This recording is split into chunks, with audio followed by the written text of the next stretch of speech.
Hi everyone, it's Elizabeth Connor Stewart again from the Mecklenburg chapter in Charlotte, North Carolina, and I'm going to show you how to finish your DAR embroidery kit.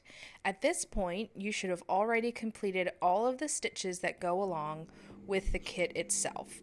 And you may have noticed in the stitching process that there is a gray circle around the outer edge of the design. That is a guide to help you do a running stitch along the edge, and it's going to assist you in gathering up the fabric towards the back of the hoop. So here, as you can see, I have some embroidery floss. I would recommend using 3 strands of floss with a nice big knot on the end. We're just going to do a rough running stitch all along the edge of this gray circle.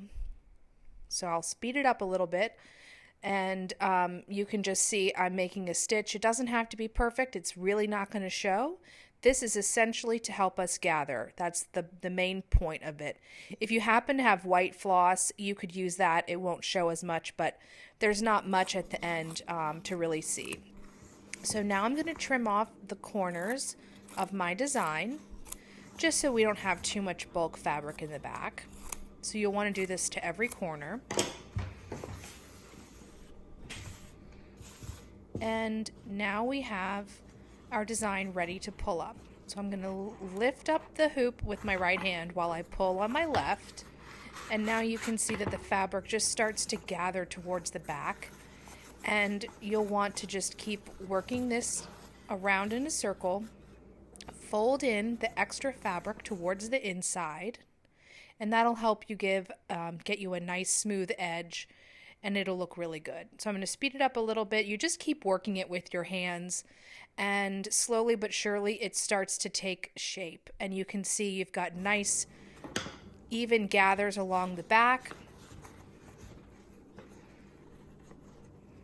Now I'm going to tie a knot with my embroidery thread.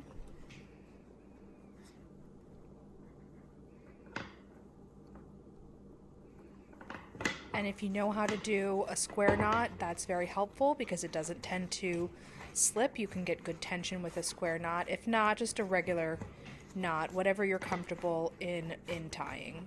And I would recommend doing one knot and tightening it down with the floss and readjusting your fabric. Sorry, it's a little bit out of the frame here, but you can see for the most part what I'm working on.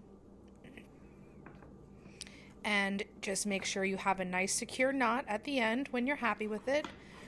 Tuck in your extra threads. No need to trim them off here. They tuck in nicely and stay put. And if you're happy with that, there you go. We have the kit ready for the ribbon. So take your beautiful American flag grosgrain ribbon, fold it up, and stick it through that little opening underneath your screw. Pull it about halfway through, and go ahead and just tie a knot. Any regular knot will work here. And depending on how you're going to hang your ornament, you may or may not want more space in the actual loop.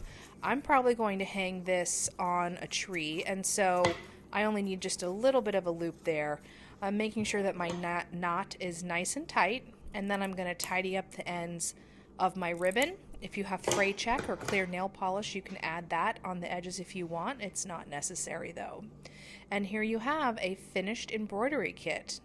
I hope you enjoyed the process. This has been a fun project for everybody involved here at the Mecklenburg chapter, and I certainly enjoyed making these videos. And congratulations on finishing your very own DAR ornament.